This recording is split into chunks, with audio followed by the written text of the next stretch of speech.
Well, now, the first I ever heard about the Limestone Way was back in 2021, soon after moving to Derbyshire. The word limestone immediately brought to mind gorges, crags, caves, and fossils, which certainly aroused my curiosity. I soon set off walking and cycling the full 46 miles or 74 kilometres by doing it in easy stages. This logo of the Ram's Head is everywhere along the long distance footpath. I did it sometimes alone, partly with my wife, and occasionally with some friends. The Limestone Way starts at Castleton and runs mostly south through wonderful limestone scenery and small villages to reach Rocester. The footpath is quite close to several big cities: Stoke-on-Trent, Manchester, Sheffield, Nottingham, and Derby. The trail is already well described in guidebooks and maps, whereas these short videos show the changing character of the landscape, as well as highlighting some historically important places. The route was first devised in 1986 by a Mr. Brian Spencer of Matlock Rotary Club, and initially went from Castleton to Matlock. Then in 1992, it was extended further south to Rocester, linking up with the Staffordshire Way. Let's start with a few highlights that you might recognise. Going from left to right: Preverill Castle, Magpie Mine, Lathkill Head Cave, the Market Hall in Winster, a well dressing at Tissington, and finally the Market Cross at Bonsall. The route is clearly marked, but I'd still recommend taking an ordnance survey map and a compass. The Limestone Way traverses some 46 miles over many hills and valleys, although I must say this graph is obviously exaggerating the vertical range. Derbyshire certainly is not like the Swiss Alps, if anything, more like the Cotswolds. For these purposes, I've decided to divide the Limestone Way into 5 sections, starting at Castleton and going to Monash, some 14 miles away. But if this is too much in one day, then an overnight stop can be made after 8 miles in the picturesque valley of Millersdale, or going on a bit further to Tideswell. Here are some of the highlights that can be seen along the way. More of that later.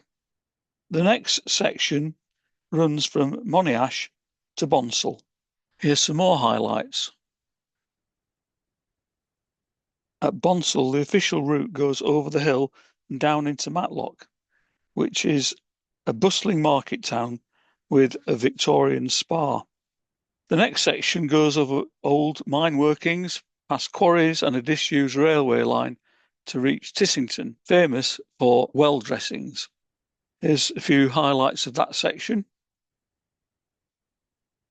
Finally, the route comes close to Dovedale before crossing a busy road, and then goes alongside the River Dove to reach Rocester and the end.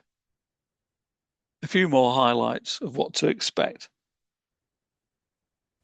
About half the Limestone Way is along footpaths, and the other half follows bridleways and single track lanes. These are ideal for mountain bikes and horse riding. By way of background, my first couple of days got off to a rough start because of trying to cycle. The Limestone Way climbs steeply out of Castleton through Cavedale before reaching a bridleway across the upland fells. It was this that tempted me to use the bicycle. And I started off pushing the bike up Cavedale and was soon exhausted. But then, thankfully, a group of walkers gave me a helping hand. So my first learning point was to leave the bike at home unless the map clearly shows long sections of bridleways and single track lanes. Eventually, I did reach the bridleway above Castleton, but when cycling over a bumpy section, I was shocked when a bolt snapped under the saddle. I was stuck in a remote place, but soon overtaken by younger mountain bikers. One of them shouted across to me, Find a flat rock and sit on it. I searched around and sure enough, a flat rock was found, and I was able to attach it to the vertical post using a roll of gaffer tape. As you can imagine, this improvised seat was very uncomfortable. But then I searched around some more and found foam rubber, which could be gaffer taped back on top of the flat rock. Fortunately, the next section was downhill into Peak Forest Village. I phoned home and my son came to the rescue. My second learning point then was that bridleways can be too difficult even for sturdy mountain bikes. A few days later on, and the third and final incident happened whilst lifting a bicycle over a stile. Suddenly the front wheel dropped off, and then the chain became detached from the front gear wheel. As if this wasn't bad enough, one of my fingers got trapped between the chain and the front gear wheel. I already had black and greasy fingers, but now one of them was bleeding quite badly. Just then, I happened to spot a car taking a shortcut between Tideswell and Buxton, so I didn't hesitate to flag it down. The driver and his wife took pity on me and administered first aid. Then they gave me a lift to the nearest village.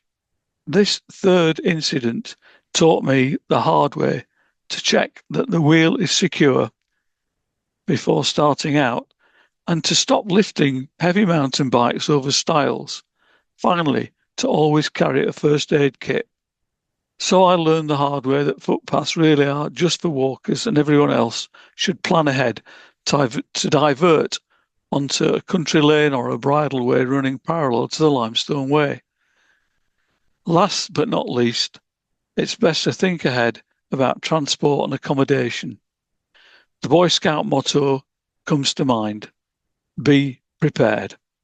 Having said all that, the Limestone Way offers superb walking through dramatic dales and green rolling countryside.